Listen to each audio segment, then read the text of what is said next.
Ya, monggo. Langsung saja nih Pak ya. Untuk pertanyaan pertama, selama ini bagaimana Anda dapat mengidentifikasi kasus-kasus yang merupakan dilema etika atau rujukan moral? Dilema etika menurut saya adalah suatu persoalan atau suatu kasus yang dihadapkan pada suatu penyelesaian, dan penyelesaian itu pada pilihan yang dua-duanya benar. Jadi di sini pilihan penyelesaiannya adalah sama-sama benar dan benar. Dalam rujukan moral adalah suatu kasus atau persoalan yang merupakan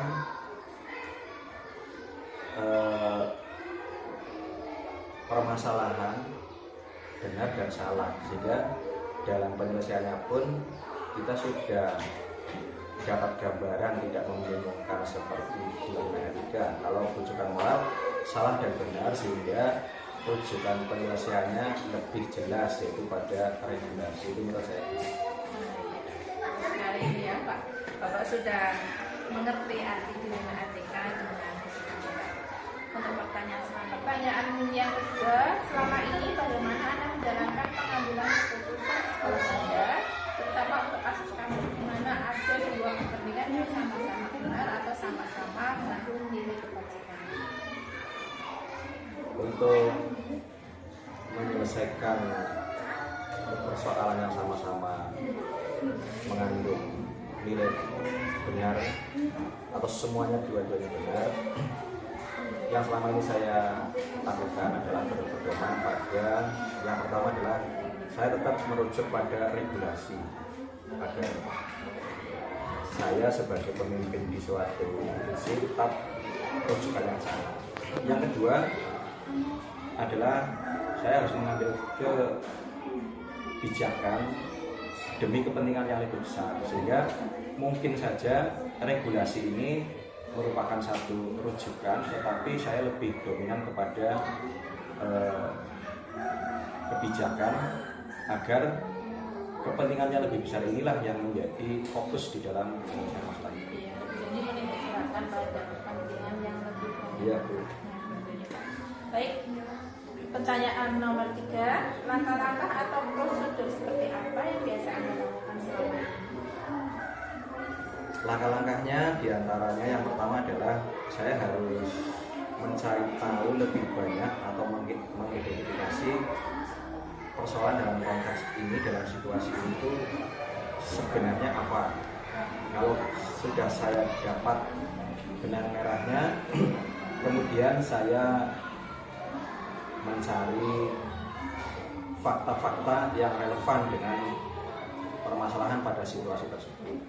Dan yang ketiga, saya meminta masukan dari semua pihak, terutama adalah dari guru senior dan komite. Dan yang sangat penting dalam hal ini kepada pihak-pihak yang terlibat, saya mengadakan pendekatan untuk bicara dari hati ke hati. Ya, dan yang keempat adalah baru menentukan keputusan apa yang akan saya ambil. Itu. Luar biasa sekali ini Pak. Untuk pertanyaan selanjutnya Pak, dari nomor 4, hal-hal apa saja yang selama ini akan Anda anggap efektif dalam pengambilan keputusan pada kasus ini? Ya, itu kembali ke tadi sebenarnya tidak jauh, masih mengambil yang paling efektif. Kalau di institusi saya kan di SD ya, sehingga kan lingkupnya masih sangat sempit. Jadi untuk mengambil keputusan dalam menghadapi dilema etika, saya pertama adalah yang sudah saya singgung tadi adalah kepada pihak-pihak yang terlibat di dalamnya, saya bicara dari hati ke hati dulu. Kemudian saya memberi gambaran-gambaran bahwa di dalam hidup ini memang ada pilihan-pilihan yang harus kita ambil salah satunya, walaupun pilihan itu bisa saja semuanya benar. Dan kemudian saya juga memberi wawasan bahwa kepala sekolah di dalam mengambil pilihan atau menentukan keputusan pasti didasarkan pada kepentingan bersama. Dalam hal ini karena saya kepala sekolah, kepentingan bersama yang dimaksud adalah kepentingan siswa, juga kepentingan guru-guru dan kepentingan sekolah. Untuk pertanyaan selanjutnya, hal-hal apa saja yang selama ini merupakan tantangan dalam pengambilan keputusan pada kasus-kasus di rumah?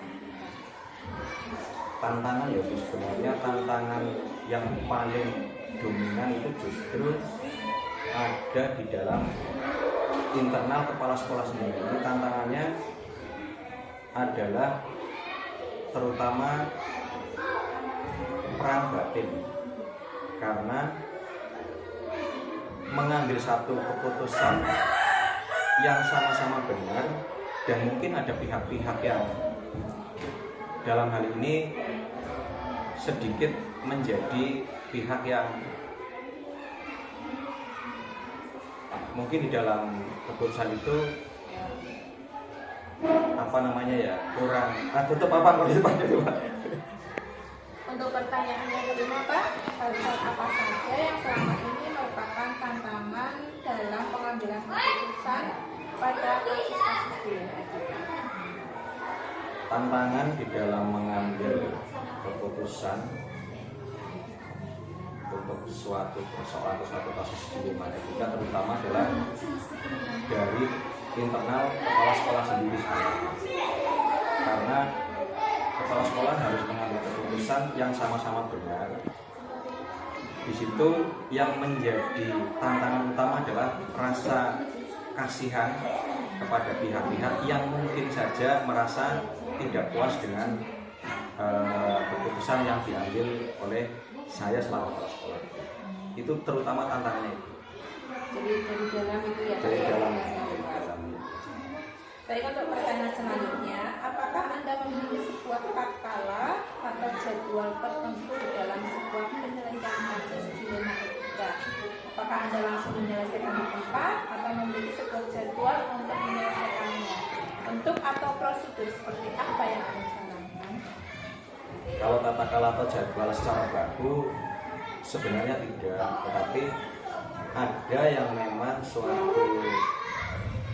suatu kasus yang biasanya terjadi pertengahan tahun, tapi ini tidak kami jadwal karena ketika muncul suatu kasus, kalau pertengahan tahun itu biasanya menentukan kenaikan kelas, ada anak yang harus dipertimbangkan demi keberlangsungan pendidikan anak ini biasanya yang seharusnya tidak naik, tapi bagaimana upaya kita supaya anak ini bisa naik ini berarti pertengahan tahun. Tapi ada kasus-kasus yang memang muncul secara insidental, maka walaupun saya membutuhkan persiapan untuk penyelesaian itu, jadwalnya tidak tersusun secara pasti. Hanya mungkin saya minta kepada pihak-pihak yang terkait untuk kesediaan waktunya, agar waktunya ini bisa saling menyetujui kapan bisa mengadakan penyelesaian temu, diskusi dan sebagainya, sehingga terjadwal secara baku tidak, tapi di dalam satu kasus per kasus itu memang saya membuat satu persiapan sampai akhir penyelesaian itu dulu. Jadi situasional aja. Ya, situasional. Untuk pertanyaan yang kedua Pak, adakah seseorang atau faktor-faktor apa yang selama ini mempermudah atau membantu Anda dalam pengambilan keputusan dalam kasus etika? Seseorang dan faktor-faktor ya. Tadi juga sudah saya sampaikan di pertanyaan ketiga. Seseorang atau orang atau personal yang memang bisa membantu dalam penyelesaian kasus, tadi sudah saya sampaikan adalah guru senior. Memang saya minta masukannya, kemudian juga saya berdiskusi, bila perlu juga dengan komite, itu berarti orang. Kalau faktor lain adalah pendekatan personal. Saya untuk menyelesaikan suatu kasus yang mengandung unsur dilema etika ini, mengadakan pendekatan kepada pihak-pihak yang terkait untuk bicara dari hati ke hati. Itu menurut saya efektif. Jadi personalnya juga dilibatkan. Ya, betul. Pertanyaan terakhir Pak. Ya. Ya, dari semua hal yang telah disampaikan, pembelajaran apa yang dapat Anda petik dari pengalaman Anda mengambil keputusan pilihan ATK? Dari pengalaman dan juga mungkin dari pertanyaan-pertanyaannya, akhirnya memang saya mengambil kesimpulan dan juga hikmah dari persoalan-persoalan dari kepemimpinan saya. Memang di dalam mengambil sebuah keputusan di sana diperlukan satu sikap yang saling memahami. Jadi sikap saling memahami bersama itu yang pertama. Yang kedua adalah saling mendukung. Apabila saling memahami dan saling mendukung itu bisa kita jalin, insya Allah semua permasalahan bisa kita selesaikan dengan bijak. Itu hikmah yang saya peroleh. Iya. Semoga kedepannya nanti keputusan yang Bapak ambil mengandung nilai kebajikan itu bisa diterima